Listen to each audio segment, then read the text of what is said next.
So just before we get into the meat of things here, although the band is based outside of Slough, outside of London, not too far from Heathrow, you, Frank, are actually a Bramptonite. I have a Canadian passport. That's right. I was born in Brampton. And how did you? Obviously, you went with your family, right? Yeah, my dad's job moved us to the UK when I was 5, and been there ever since. Huh. So now you're back here, and every year we try to anyway. Oh, see, now that's kind of cool. Now we have some sort. I used to live in Brampton too, so we have some kind of thing going on here. Now I've been watching you guys from really the very beginning, and you're one of those young English bands that seem to come out of absolutely nowhere. Yeah. And all of a sudden, NME's writing about you. I'm reading about you in Q. Stephen Street is producing your record. And then last night, you guys were just on Letterman. So please, kind of get us up to date here. Start from the beginning. Huh? Yeah, when you put it like that, it does sound pretty ridiculous. Well, and just try and Google you guys. Yeah. Brother, okay? You know how long it took me to find a page with you guys on it? Yeah, no, it's good, isn't it? Yeah. Yeah, good. All right. We don't make it easy for ourselves, do we? But yeah, in a way, that was sort of the point of it. Yeah. Because when you do find us, it's quite it's a nice reward. a sort of treasure. Well, I did feel a tremendous amount of satisfaction when I finally found the page. Yeah. What is the URL? It's acidlove.net. That's right. Yeah. So it has nothing to do with Brother. No, absolutely not. Well, no. I mean, It does in a very inside, roundabout sort of way. It's got nothing. Well, it's yeah. In the song "Time Machine," the chorus begins with "I said love is a time machine," and when I said it really fast, it sounded like acid love. And just it's two nice words that worked. And we needed a website, didn't we? And now that you know, we're going to have to kill you, actually. So, well, at least people will be able to read about you and know who my murderers are. Yeah. That's good. Yeah. Okay, so let's get back to the story here, because you guys materialized out of absolutely nowhere. Yeah, we did. I mean, certainly from a media perspective, we did. Yeah. I mean, we all come from the same area, apart from Josh, who lives like an hour south. And we all just played in local bands like you do. And it was just sort of a mutual love and hate of where we come from and the music that was in the charts. So Slough is office workers and drug dealers. Yeah, it's exactly that, yeah. And a McDonald's. And and other fast food retailers. Yeah. I found myself on the way to Slough once from Heathrow. I got in the wrong cab.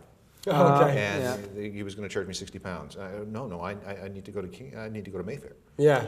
Opposite direction. Completely the opposite direction, Yeah. and it was 1 a.m. too. Oh wow. It wasn't good. That But must anyway, have been sorry. nice.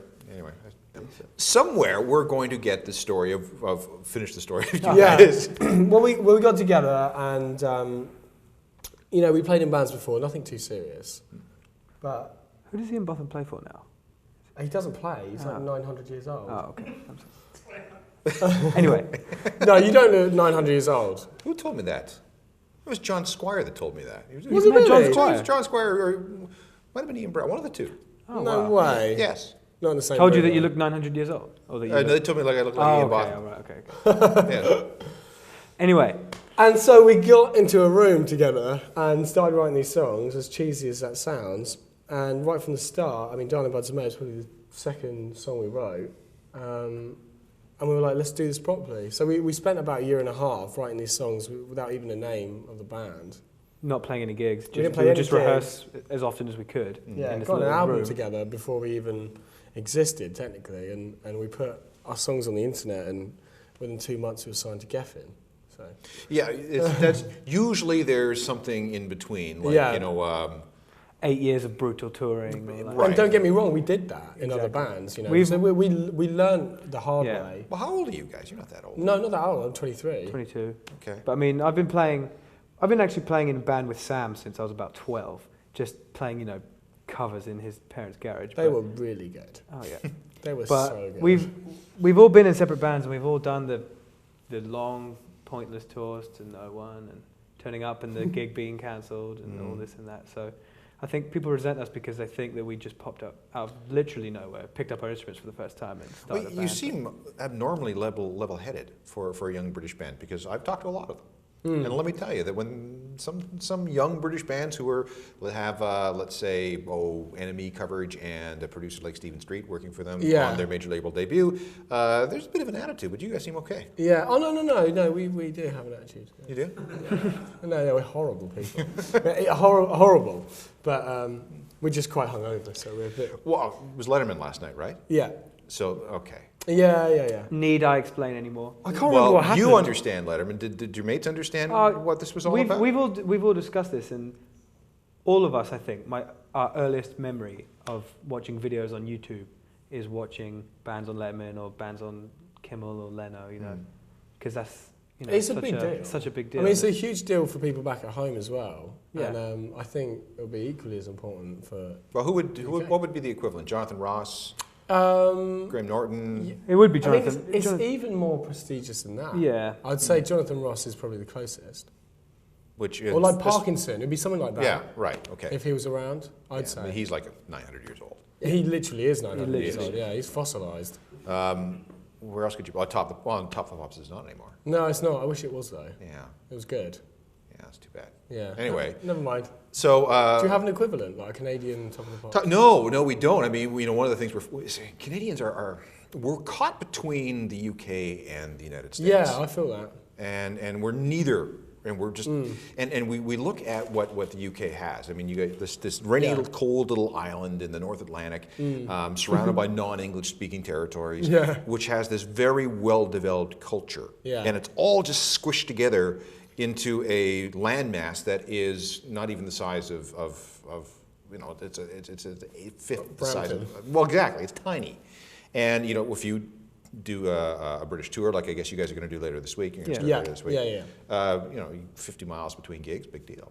Yeah. You could spend 3 weeks and go absolutely everywhere you need to go. You've been doing a week, really. Right. Yeah.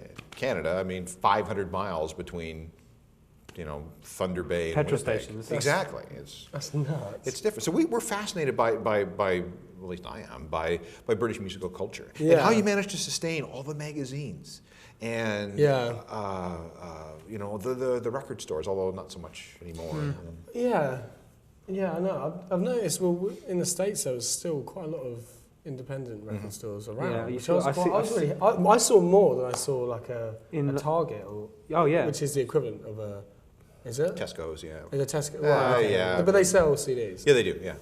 I was actually surprised. Yeah, I was really chuffed. So is there many indies in... Oh, there are. There's not a huge number of them, but we have some, especially around here, we have some really good ones. Really? Okay, cool. You have to tell me. There's small. Well, Soundscapes is the one I go. Soundscapes. Yeah, it's very, very good. Little plug there? Yes. Well, I've spent enough money at Soundscapes. Really? Oh, yes. Good. So, North American tour is over. I guess first North American tour, right? Well, probably, yeah. Proper tour. We played South by Southwest in March. Doesn't count. But it doesn't count. That's a showcase. Yeah. And we did some shows in New York as well that time. But doesn't count. Showcase. Doesn't count. Yeah. Okay, so you've actually traveled between cities and played. So, what's your impressions of North America? I liked it a lot, actually. Yeah. Everyone's very friendly. I was skeptical, actually, about people. Yeah, I think. I mean, I've not spent any time over there. You just get fed this stereotype, don't you? Right. Well, you see a lot of fat people at truck stops. Yeah. Yeah. I mean, there's a lot of fat people. There's a lot of fat people in England. Yeah. But more in America. But yeah, it was good. It was good, and people were cool, and the crowds were really good, actually. I wonder how they. Well, see, again, you're a young band with a young audience. They're plugged into the internet. They know all about you guys. I bet you they were singing along with Darling Buds of May for every gig, right? Yeah. Record's not even out yet. Man, they already had vinyls and stuff, like limited vinyls that were from the UK. I don't know how they did it. eBay, my friend, eBay. eBay. Independent record stores. Yeah. Bringing in the imports. That's great. So when is this album going to get a North American release? 5th of July. Yeah. We have an EP that's out already. Fly By Night's the EP's called. It's just like a little taster. It's just a little taster of songs that are going to be on the album. I'm not a massive fan of EPs. Oh, Stephen Street, what was he like to work with? I mean, Smith's producer. I mean, amazing. He's very normal. Yeah, but he's, when we found out we were going to be working with him, me personally anyway, you have these preconceptions of this big time producer, what he's going to be like. I was half hoping he'd be some really crazy, weird, eccentric man, but he's just so normal and so easy to work with. It was. I expected him to waltz in like a wedding dress, dressed like David Bowie or something. Yeah, given his resume, yeah, you'd maybe think that. Okay. But he just had a stripy jumper and a pair of jeans. Yeah, dull. Yeah, but nice bloke though. Very nice. And it's made our album sound unbelievable. All right, well, looking forord to the record. I like it a lot. Thank you. The EP that I have on it. Cheers. Yeah. We're fans as well. Okay. And, I look forward to the full record. And then when you guys are in here next time, make sure you drop in and we'll. Definitely, yeah. Of course we will. We'll hug it out again. Thanks so much. All right, thanks. Thank you very much. Appreciate it. Okay. Cheers, man. Explore Music wears English Laundry apparel.